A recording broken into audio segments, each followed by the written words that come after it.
युगल गीत। निष्ठा अंतरंग वस्तु में होती है, बहिरंग वस्तु में कभी नहीं होती। हम प्रेमनिष्ठ हो सकते हैं भला, परंतु खीरनिष्ठ नहीं हो सकते। क्या? खीरनिष्ठ प्रसाद निष्ठ नहीं हो सकते। प्रेमनिष्ठ तो हो सकते। वो जब कथा होती है ना भागवत की मलूक पीठ में, तो कथा सुनने वाले तो बहुत थोड़े होते। तो कथा खत्म को भंडारा शुरू होता तो ढेरों लोग आ जाते। तो राजेंद्र जी कहते, देखो दीदी ये सब प्रसाद निष्ठ है। खीरनिष्ठ नहीं हो सकते, क्योंकि खीर जब बहुत दिन तक पियोगे तो फिर तबीयत ही ऊब जाएगी। निष्ठा अंतर की वस्तु में होती है, बाहर की वस्तु में नहीं। और ये प्रेम, ये भीतर की वस्तु है। ये सच्चिदानंद में से आनंद रस है। ये संयोग और वियोग दोनों में एक रस रहता है, क्योंकि अपने भीतर रहता है। तो जिस वस्तु को आजीवन और जन्म जन्म निभा सकते हो, उसी में निष्ठा करनी चाहिए।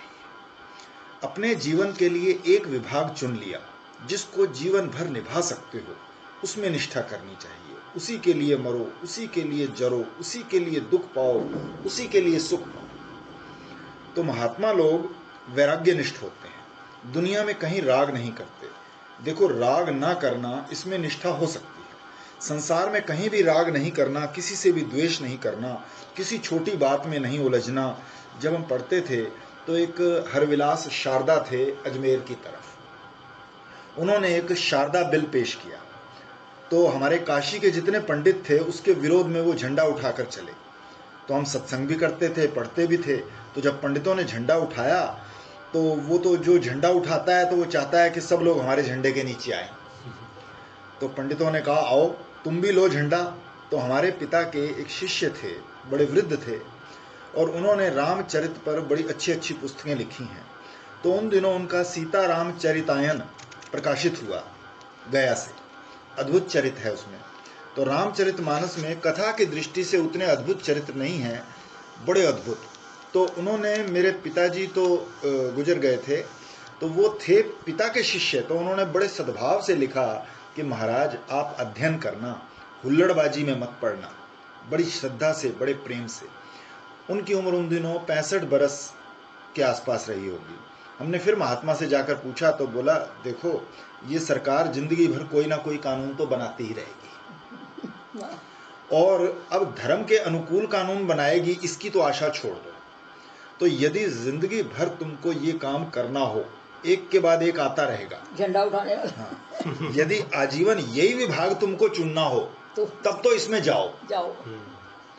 और ये विभाग तुमको आजीवन ना चुनना हो, निष्ठा इसकी ना बनानी हो, जैसे कवि रत्न अखिलानंद और जैसे कालूराम शास्त्री जिस विभाग में हैं, अगर वो तुमको पसंद हो तो उसमें जाओ। आर्य समाजियों का खंडन करना, गांधी जी का खंडन करना, नेहरू जी का खंडन करना, हर विलास शारदा का खंडन करना, ऐसे कितने शारदा अभी पैदा होंगे, कितने कानून आएंगे जाएंगे, उसमें चले जाओ। और तुम्हारे मन में हो कि हमारे हृदय में बैठा हुआ वो परमात्मा परमेश्वर, उसमें निष्ठा हो। अगर तुम्हारी ये चित्त की वृत्ति होए, परमार्थ के मार्ग में, अध्यात्म के मार्ग में चलना हो, तो अपनी निष्ठा उधर बनाना। वो तो आंधी थी। शारदा एक्ट तो उस समय पास नहीं हुआ, पास हुआ तो उसका कोई अर्थ नहीं रहा, बेकार चला गया। पास हुआ थोड़े अरसे में, फिर नेहरू एक्ट बना, उसको हम लोग नेहरू एक्ट कहते हैं। माने उसका हिंदू कोड बिल आया, उसको नेहरू एक्ट बोलते हैं। उसके कई रूप हुए। अब यदि हम सन 27-28 में उसका विरोध करते, सन 26 में उसका विरोध करते, समझो चढ़ते समय, तो अब तक उसकी परंपरा चलती होती और हम उस विषय के बड़े निष्णात निपुण हो जाते। तो जिसके भगवत प्रेम के मार्ग में चलना हो, जिसको, जब बाहर गर्मी पड़े तो भीतर हो जाना चाहिए। हमको याद है सन 19 में 16 में एक बार बहुत बड़ी आंधी आई थी, सारा अंधेरा छा गया था, धूल ही धूल। तो आंख पर पट्टी बांध के, किवाड़ी बंद करके कमरे में बैठ गए। आंख पर पट्टी बांध ली कि धूल ना घुसे। थोड़ा थोड़ा दिखता था, आंख पर कपड़ा लगा लिया था। अपने पितामह के पास बैठे थे, हमको याद है। तो मनुष्य को अपनी निष्ठा का निश्चय करना कि ईश्वर की ओर चलना है कि संसार की ओर चलना है, तब तो दोनों ठीक है भला। अब दोनों में कोई गलती हो सो बात नहीं, पर जीवन का प्रवाह थोड़ा इधर थोड़ा उधर ऐसे नहीं, एक और चाहिए। तो गोपियों ने अपने जीवन को श्री कृष्ण के साथ जोड़ दिया। प्रेम निष्ठा गोपी है। तो प्रेम का स्वरूप यह है कि अपना प्रीतम दूर हो तब तो उसके वियोग में प्रेम बढ़ता है, और पास हो तो उसके संयोग में प्रेम बढ़ता है। दूर होने से अगर प्रेम घटता है तो प्रेम की निष्ठा नहीं है। पास होने से घटता है तो दूर होने से अगर प्रेम घटता है नहीं, तो दूर होने से तो बढ़ेगा ना। ये अंग्रेजी में भी तो लिखा है, separation makes the heart fonder. और दूर होने पर बढ़ा तो संयोग का रस नहीं है, और दूर होने पर घटा तो मतलब है हृदय में निष्ठा नहीं है, और पास होने से ऊब गए तो भी प्रेम की निष्ठा नहीं है। समरस है ना, और पास प्रेम एक रस है, वो घटता बढ़ता नहीं है। पास होए तो भी ठीक है, ना दूर होए तो भी ठीक है। और पास होने पर प्रेम बढ़ गया तब तो ये औपाधिक हो गया। औपाधिक होने से कभी घट जाएगा कभी बढ़ जाएगा। तो गोपियों के प्रेम में रस की एकता है। वो एक रस है। वो क्या है कि सामने हो तब भी उनका दिल गीला, और दूर हो तब भी। देरी और दूरी दोनों में प्रेम एक रस, ना घटा ना बढ़ा। दूरी भी ना घटाए ना बढ़ाए, और देरी भी ना घटाए ना बढ़ाए। देरी होती है देश में। कल सुना था, गोपियां कृष्ण लीला से ही जीवना है। कृष्ण प्राणा कृष्ण एक जीवना। जब सामने है कृष्ण तो आंखों से देख देख कर रस लेती हैं, और जब दूर है कृष्ण तो मन की आंख से देखती हैं कृष्ण को, और जीव से उनकी लीला का गान करती हैं। तो दुख तो बहुत होता है, परंतु दुख और सुख ये भी प्रेम को घटाने वाले या बढ़ाने वाले नहीं हैं। किसी ने दुख दिया बोले प्रेम घट गया, और दुख दिया तो उसके लिए रोएगा तो रोने से तो प्रेम और बढ़ेगा, घटेगा तो नहीं। देखो, प्रेम का विरोधी दुख नहीं है। अगर अपना प्रीतम दुख दे तो दुख देने से प्रेम नहीं घटता। खूब दुख हो, दुख का पहाड़ गिर पड़े तो भी प्रेम नहीं घटेगा। ये तो वही हुआ ना कि भाई वही उसका उपहार है। मैं उसको बोलती हूँ ना, जुकाम होता है तो मैं कहती हूँ भाई भगवान ने उपहार भेजा, इसकी सेवा करो। रबिया को बुखार आ गया। हुसैन शाह ने कहा रबिया तेरी तो बातचीत होती है अल्लाह मियाँ से, उनको कहती क्यों नहीं इसको ले जाओ, क्यों बुखार में पड़ी है। कहती हुसैन तुम्हें अभी प्रेम की रीत मालूम नहीं है, प्रीतम का उपहार कभी वापस किया जाता है।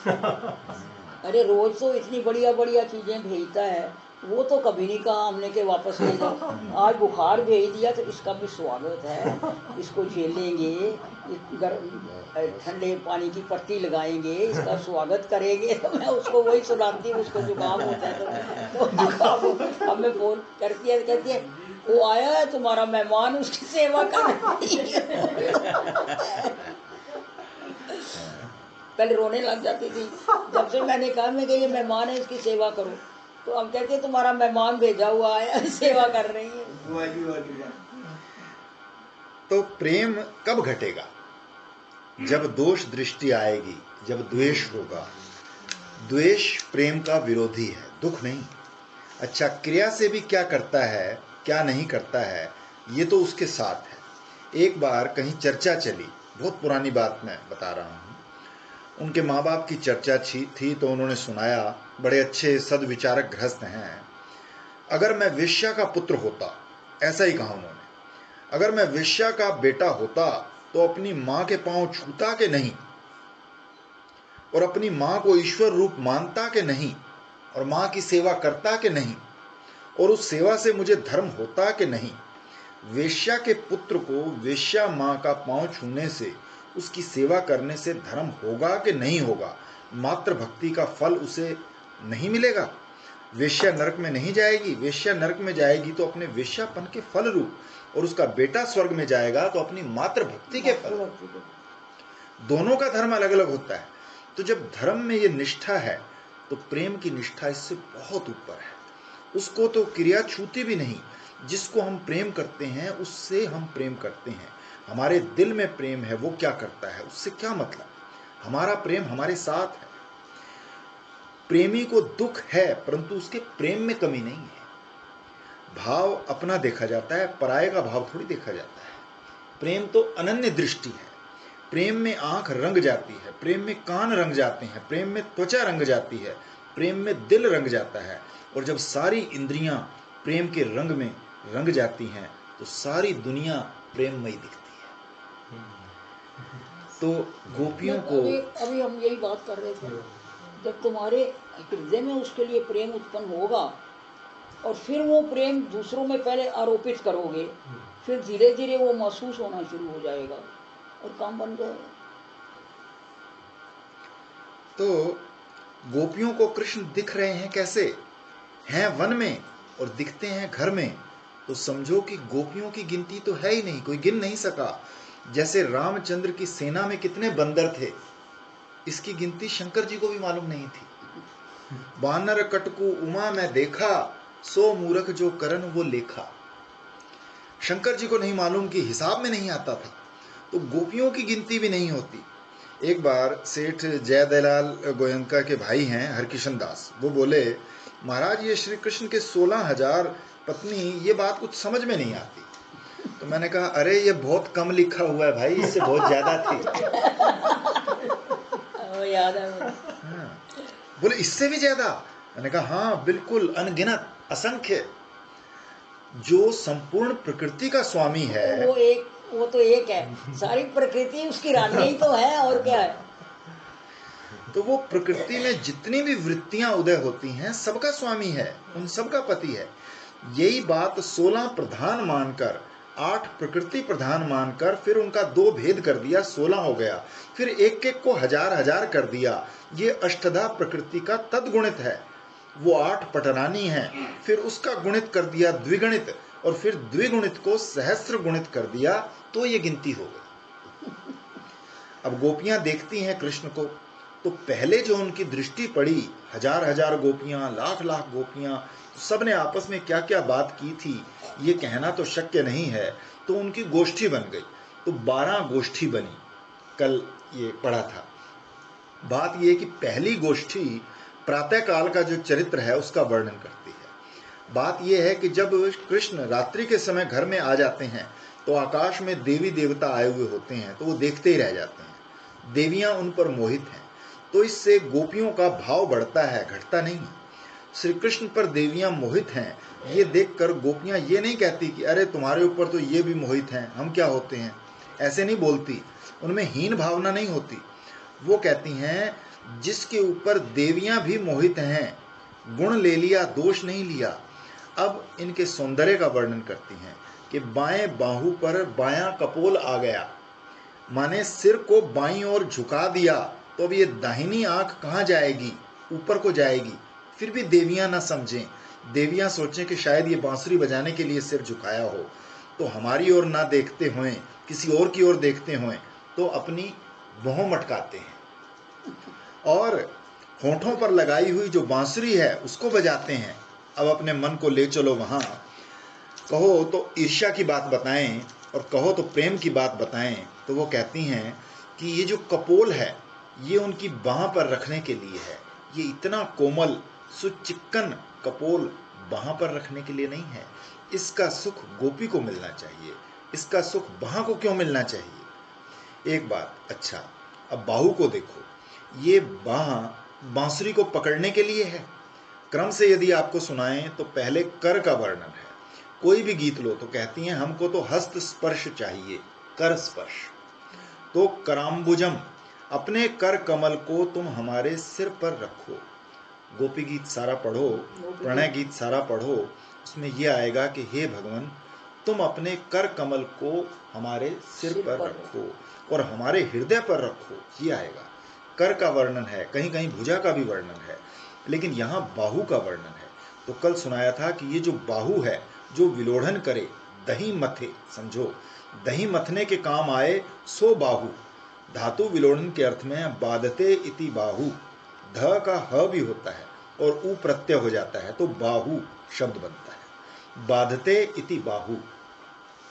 एक तो हृदय में, जिसको देख के दिल में उथल पुथल मच जाए और पहलवान को पकड़े तो कस के चूर चूर कर दे, उसको बाहु बोलते हैं। तो ये गोपी जो बाहु देखती है तो उसके मन में आता है ये तो हमें आलिंगन करने के लिए है, ये जो भुजदंड है, ये जो बाहु है, ये हमें हृदय से लगाने के लिए है, गाढ़ आलिंगन देने के लिए है, दृढ़ आलिंगन देने के लिए है, ये इस बांसुरी को पकड़ के बजाने के लिए नहीं है। तो ये ईर्ष्या की बात हुई। ये कपोल बाहु पर नहीं जाना चाहिए, ये बाहु बांसुरी पर नहीं जाना चाहिए, इसका रस, इसका स्वाद तो हमको मिलना चाहिए। इसलिए अब दूसरी तरह की प्रेम की बात देखो। प्रेम की बात क्या है? आध्यात्मिक मनोराज्य दूसरा ही है, ये सृष्टि का काम नहीं है। तुम इसको दुनियादारी में बिल्कुल नहीं लगाना। ये तो जो लोग ध्यान करते हैं उनके मन की चीज है भला। वृंदावन के रसिकों से पूछो कि इसका क्या स्वाद है। ये कपोल जो है, ये सिर को ऊंचा रखने के लिए है। कपोल उसको कहते हैं जो सिर को ऊंचा रखे। तो इसने तो सिर को झुका दिया, पर कहां झुकाया? बाईं ओर झुकाया। तो श्री राधा रानी का स्थान कहां है? कि बाएं। तो उनकी ओर अपने सिर को झुका दिया, माने झुक गए। तो रसा स्वादन के लिए इसमें प्रावण्य है। क्या प्रावण्य है? कि इतने बड़े त्रिलोकीनाथ, अनंत कोटि ब्रह्मांड नायक, सर्वेश्वर होने पर भी श्री राधा रानी की ओर सिर झुकाते हैं। तो कभी कभी ऐसे दाहिने भी सिर झुकाते हैं, दक्षिण बाहु पर भी कभी होते हैं। तो दोनों का भाव बताते हैं।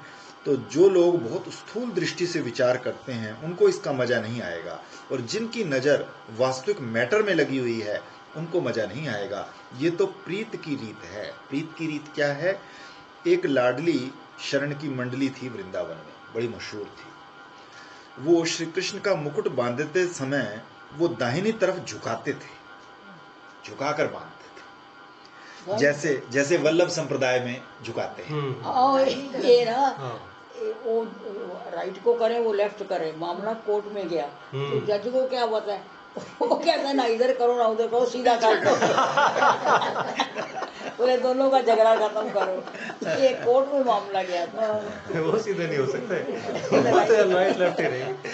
तो वो वल्लभ संप्रदाय के ही थे, और निम्बार्क संप्रदाय के लोग बाईं तरफ मुकुट झुकाते हैं। तो मुकुट किधर झुकाना चाहिए, बाएं के दाएं, इस बात को लेकर हो गई लड़ाई। वही लड़ाई हो गई तो लाठी लेकर निकल आए, लाठियां चल गई। फिर अदालत में मुकदमा गया। हाँ, अदालत में गया तो जज अंग्रेज था, उसने कहा सेंटर में। अभी लाडली शरण जी एक बार बंबई में मेरे यहाँ रहते विपुल में आए थे मुझसे मिलने के लिए, पर अब मंडली नहीं चलाते हैं, बहुत वृद्ध हो गए हैं। तो मुकदमा चला, जज था अंग्रेज। वो अंग्रेज था, उसने कहा सेंटर में कर। क्योंकि अंग्रेजों के जमाने की बात है, तो उसने लिख दिया फैसले में कि जब बाएं और दाएं में लड़ाई है तो ना दाएं रहे ना बाएं, बांधो तो बिल्कुल सीधा बांधा करो। फैसले में ऐसा लिख दिया उसने। यही गुरुजी ने सुनाई थी ये। वो तो बेचारा इस भाव को समझता ही नहीं था। अब देखो तीसरे के पास जाने से तो यही होता है। अब ये बाएं वाले कहते थे हमारा भाव है कि राधा रानी पर अपने मुकुट की छाया करने से श्याम सुंदर उनके सामने झुक रहे हैं, और दाहिने करने वाले कहते थे कि बाएं झुकने से दृष्टि चली जाती है स्वर्ग में, और दाहिने झुकने से दृष्टि राधा रानी पर रहती है। तो भाव तो उसका भी लॉजिकल है। इसलिए दाहिने झुकना ठीक है। दोनों का भाव देखो। उसमें राधा रानी दाएं रहती है राधा वल्लभ संप्रदाय में। नहीं, रहती तो बाएं है। लेफ्ट में नहीं, रहती तो लेफ्ट में ही है। राधा वल्लभ संप्रदाय में राधा रानी उल्टी साइड रहती है। हाँ, देखना परिवार जी महाराज के तो। हाँ, दाईं तरफ रहती है। सब जगह तो बाई में ही है। अपने यहाँ बाई में है, सब जगह बाई है, उनके यहाँ दाईं रहती है। ये तो भाव की दुनिया है, तो दोनों का भाव ठीक है, इसमें कोई गलत तो है नहीं। बोलो सीधी दृष्टि किसकी? रामचंद्र भगवान की दृष्टि सीधी, मुकुट सीधा। जो सामने से आवे और उनके चरणों में गिर जावे, शरणागत हो, उसी को स्वीकार कर ले।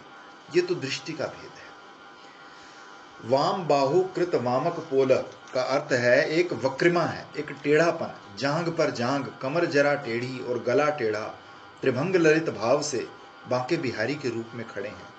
ये वाम बाहु कृत वाम कपोल का अर्थ है।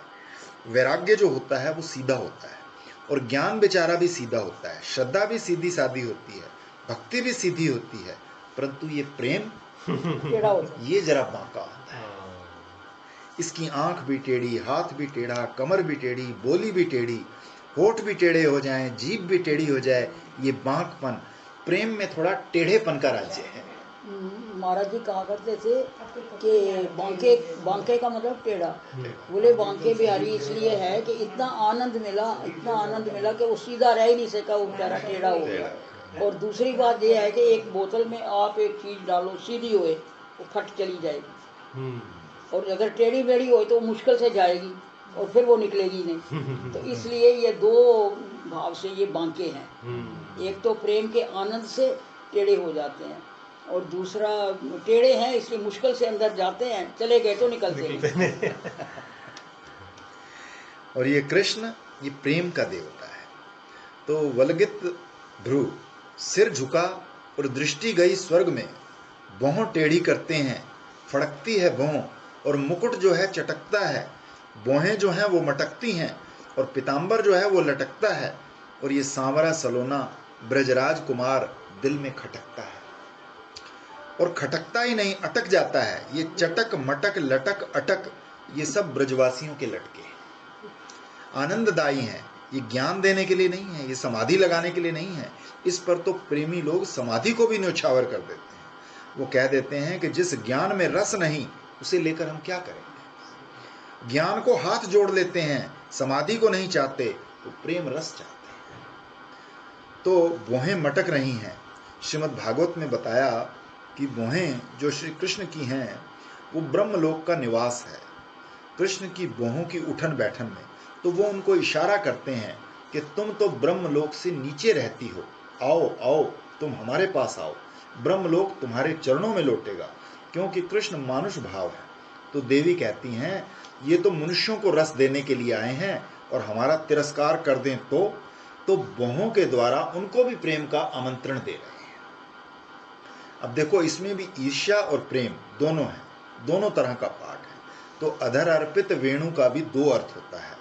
अधर अर्पित यस्मई तम वेणु कोमलांगुलिभि इर्यति। तो अपने होठों पर जो अर्पित वेणु है, तो देखो, एक ईर्ष्या एक प्रेम। वेणु अधरों पर अर्पित करने योग्य है कि नहीं, और अधर वेणु को अर्पित करने योग्य है कि नहीं। तो कृष्ण अपनी अधर सुधा को, ये अधर सुधा जो है वो लौकिक नहीं है, अलौकिक है। ये धरती पर कभी आती नहीं, शीशी में रखी जाती नहीं, प्याले में कभी उतरती नहीं। ये तो ब्रज में एक है। एक वृद्धा स्त्री थी ब्रज में, तो अपने सिर पर एक पोटली लिए जा रही थी। तो रास्ते में कोई मिल गया ब्रजवासी, माई क्या लिए जा रही है। तो बोली, तुम क्या समझोगे, चुप रहो। बोले, है क्या। बोली, मैं संतों का अधरामृत लिए जा रही हूँ। वो बोले, भले मानुस, संतों का अधरामृत कहीं पोटली में बांधा जाता है। तो बोली, नहीं, उनका जूठन मैं उसमें लिए जा रही हूँ, उनकी खाई हुई रोटी है। तो ये शीशी में तो रखा नहीं जाता, प्याले में तो रखा नहीं जाता, लेकिन ब्रजवासियों को इसकी भी युक्ति आती है।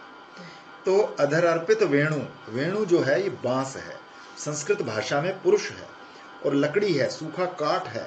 एक तो ये जड़ है, पेड़ है, सूखा काठ, गांठ है, इसमें ग्रंथि भेद भी नहीं हुआ, जला हुआ भी है।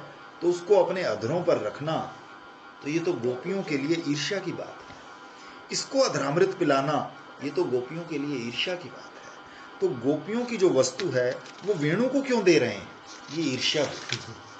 और देखो कितना उदार है हमारा सखा, कि सारी विश्व सृष्टि में रस का संचार कर रहा है। वेणु को भी जो अधरामृत देता है, वो क्या गोपियों को नहीं देगा। तो गोपियां अधरामृत वेणु हैं। असल में ये जो वेणु है, ये प्रेम का, भक्ति का आलंबन है। क्योंकि जब समाधि लगती है तब द्वैत का भान नहीं होता, और जब द्वैत का भान होता है तब विषय भोग मिलता है।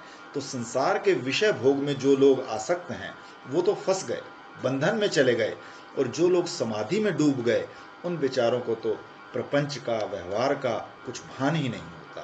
तो ये बांसुरी क्या करती है कि ये तो विषय का भान नहीं होने देती। बांसुरी की ये विशेषता है। ये ना तो संसार के विषय भोग का भान कराए, ना समाधि लगाने दे। तो ये देखो, अभान नहीं है, इसमें द्वैत का भान है, परंतु समाधि नहीं है। द्वैत का भान है, परंतु विषय भोग नहीं है। ये तो बिल्कुल सच्चिदानंद घन प्रेम रस है। ये भगवान ने, जैसे भगवान श्री रामचंद्र ने, उन्होंने अपने हाथ में बाण रखा। तो बाण क्यों रखा कि जो दुष्ट हैं उनका वध करना था, दुष्ट का वध करें इसके लिए बाण रखा, और श्री कृष्ण ने शिष्टों को अमृत पिलावें इसके लिए बांसुरी रखी। दुष्टों का वध करना ये एक बात है, और शिष्टों को अमृत पिलाना ये दूसरी बात है। मानो किसी के घर में चोर आए तो पहरा देना कि घर में चोर ना आने पाए, ये बाहर का काम है, और जो घर में रहते हैं उनके खाने पीने सोने आराम की सारी व्यवस्था कर देना ये बांसुरी का काम है। पहरेदारी करना बाण का काम। में रहते थे जब एमडी करते थे, तो उसके ऐसे काठ का मंदिर होता ना बना हुआ, उसके काठ के डंडे में से बांसुरी चलती थी। अच्छा। कान लगाओ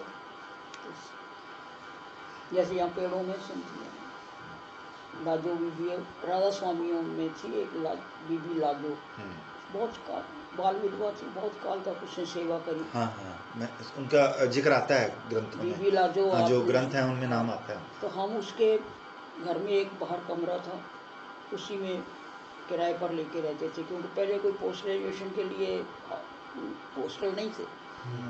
तो एक दिन आधी रात को कुछ सुनना शुरू हो गया, तो हम बाहर निकले, क्या कौन बजा रहा है, बड़ी सुंदर बंसुरी बज रही है।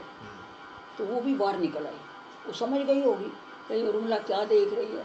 मैं कहा तुम्हारे घर में बंसुरी कौन बजाता है? बोले कोई नहीं, आ मैं बताऊँ।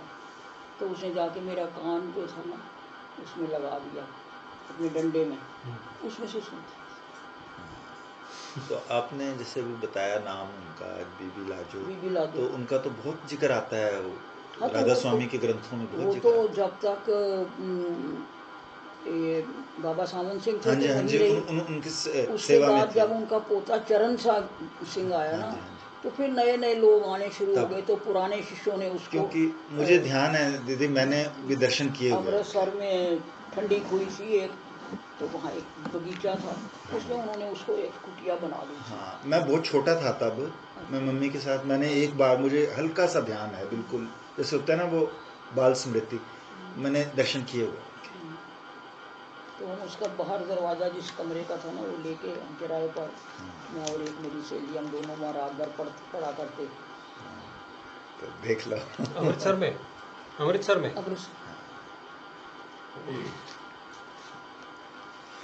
तो जरूरत तो दोनों की है, बाण की भी बांसुरी की भी। तो सुनते हैं कि एक कोई अंग्रेज आया हिंदुस्तान में, तो उसने एक हिंदू से बोला कि भाई हमने सुना है हिंदुओं के देवता बहुत होते हैं, तुम सबके चित्र ले आओ, देखें कैसे कैसे होते हैं, उनमें से हम कोई एक पसंद करेंगे। तो ले आए महाराज, देखा शंकर जी के हाथ में त्रिशूल, विष्णु भगवान का चक्र डोल रहा।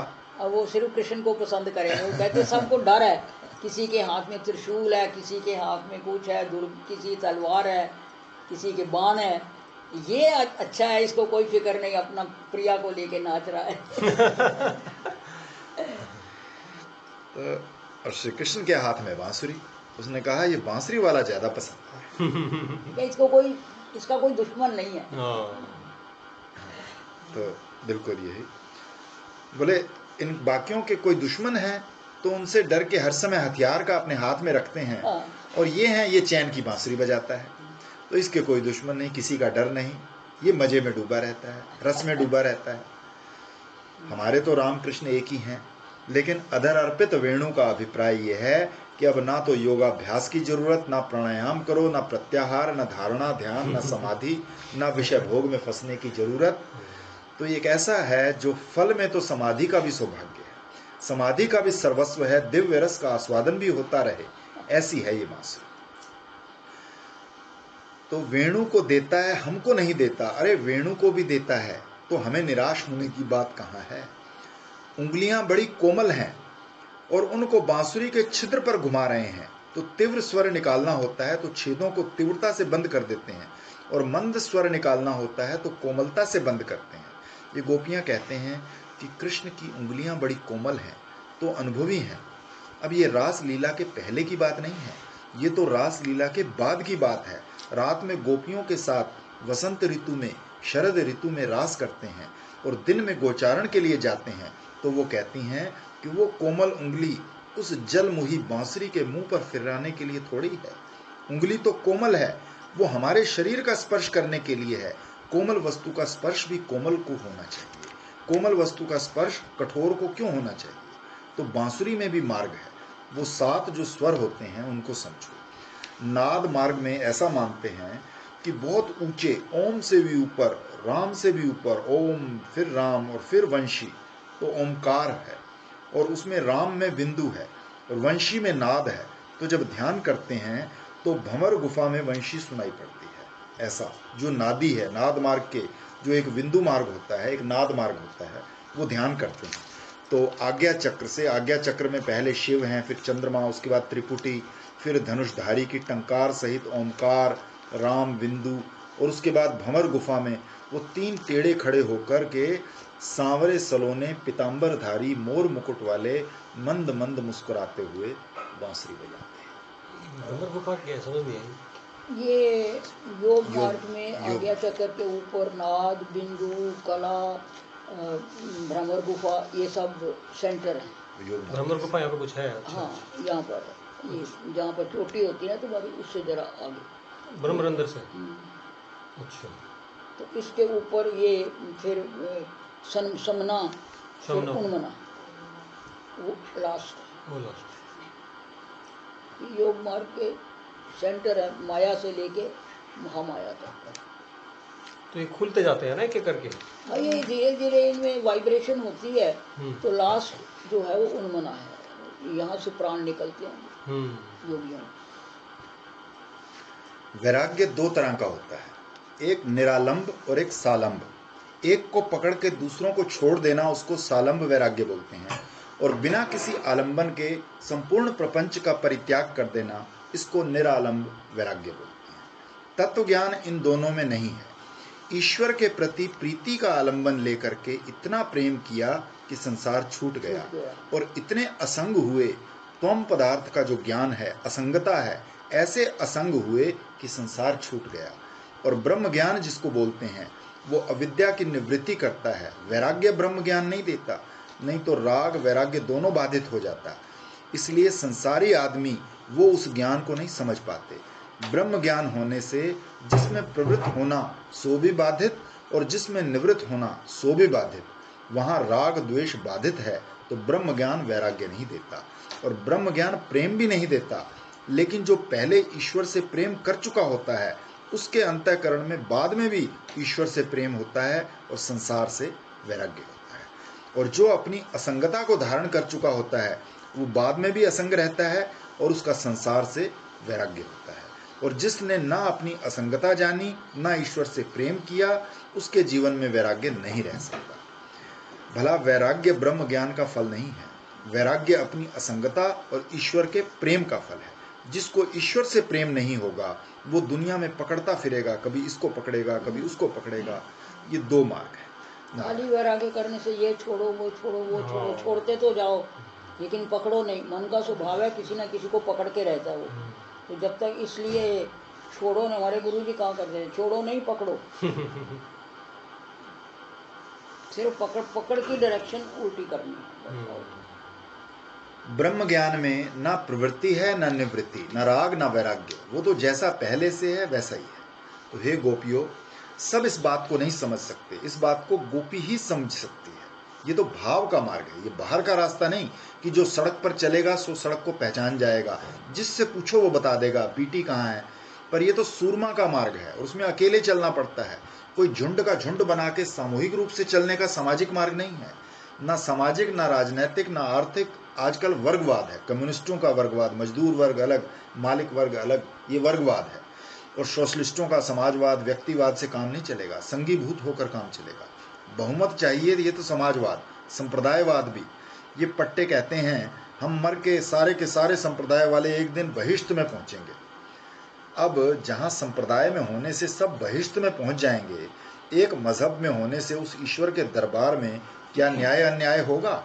तो ये सब कोई हाथ दिखा के जाएगा, कोई सिर दिखा के जाएगा, कोई दाढ़ी दिखा के जाएगा, कोई चोटी दिखा के। अरे भाई, अपनी अपनी विशेषता से ईश्वर के दरबार में प्रवेश होता है। सुनते हैं एक दिन एक सज्जन वैकुंठ के द्वार पर पहुंचे, फाटक बंद था, तो चिल्लाए, हे भगवान, फाटक हमारे लिए खोलो। क्यों? तुम्हारे लिए फाटक क्यों खोला जाए? तो बोले, महाराज, हमने अपने हाथ में जिंदगी भर माला रखी, और ऐसा चंदन लगाया, ऐसा छापा लगाया, ऐसा तिलक लगाया, और ये सब हमने तुम्हारे लिए किया, और हमने ये किया, मंदिर बनाया, धर्मशाला बनवाई, अब हमारे लिए भी फाटक बंद हैं, तो किसके लिए खुलेगा? तो बोले ये तो सब तुमने किया, लेकिन ये तो लोगों को मालूम पड़ गया, झूठा हो गया, अखबार में छप गई थी वो बात। कोई ऐसी चीज मेरे लिए लाए हो जो तुम्हारे सिवा और किसी को मालूम ना हो, जो तुमने की हो। कोई गुप्त चीज मेरे लिए, कोई गुप्त तोहफा लाए हो जिसे बस मैं ही देखूं खोल के, मेरा भक्त, मेरा प्यारा मेरे लिए लेकर आया है। अरे तूने तो सब अखबार में छपवा कर उसका फल, उसका यश लूट लिया, नाम लूट लिया, जो इज्जत पानी थी पा ली, उसका तो सब मजा ले लिया, कुछ छुपा के मेरे लिए लाया है? तो बोला ना महाराज, छिपा के तो नहीं लाया। मेरा छोटा ब्रदर इन लॉ था ना, तो वो ये ऐसा सुना के ना कहता था, हाँ लक्ष्मी नारायण बिरला ने जाके कहा ना मैंने ये मंदिर बनाए, वो बनाए, तो पहले तो भगवान ने कहा कि भाई वो तो बिरला मंदिर है, मेरा मंदिर तो कोई नहीं। उसने कहा कि कोई गुप्त चीज़ और भी है जो मेरे लिए लाए हो, तो वो बड़ा हंस के सुनाया करता था। कहता उन्होंने कहा हाँ एक बात और है, मैंने ऐसी कार बनाई कि जिसमें लोग चढ़े तो राम राम करें। तो तुम्हारा नाम जपाने के लिए वो एम्बेसडर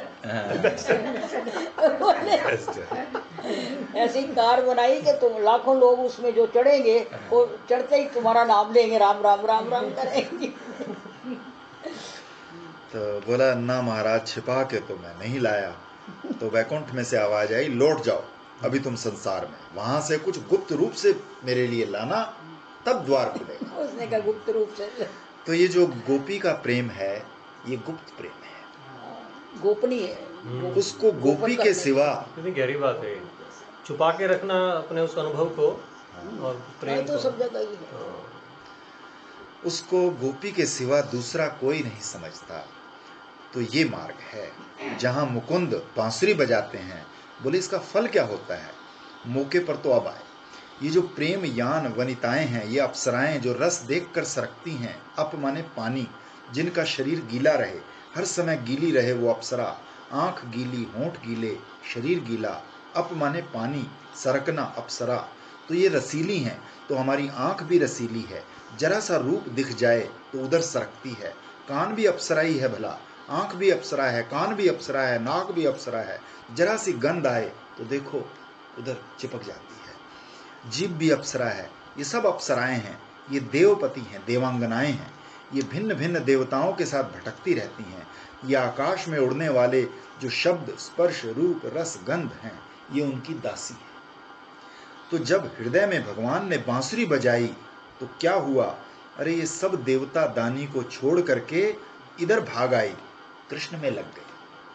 आओ कृष्ण का संगीत सुने। पहले कान गया, कृष्ण का रूप देखें, आंख गई, कृष्ण के साथ चिपक जाएं, त्वचा गई, कृष्ण का स्वाद लें, जीभ गई, कृष्ण की गंध सूंघें, नाक गई। यूं सब अप्सराएं जो जीवन में इधर उधर बहने वाली, भटकने वाली हैं, ये इंद्रियां, ये सारी की सारी जाकर श्री कृष्ण की वंशी ध्वनि में समा गई। ये प्रसंग ऐसा नहीं जैसा आपने सुना है, वर्णन तो बड़े स्थूल ढंग से है, इसको समझना पड़ता है। इसके एक लाइन में हमारे गुरु जी को किसी ने पूछा एक दिन कि भगवान जीव नर से नारायण कब बनेगा, जब तुम कहते हो हम भी नारायण ही हैं। उन्होंने कहा जब पांचों इंद्रियों का विषय भगवान हो जाएगा तब तुम नारायण बन जाओगे। कितनी गहरी बात है।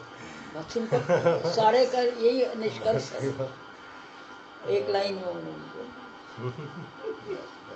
बहुत सुंदर है।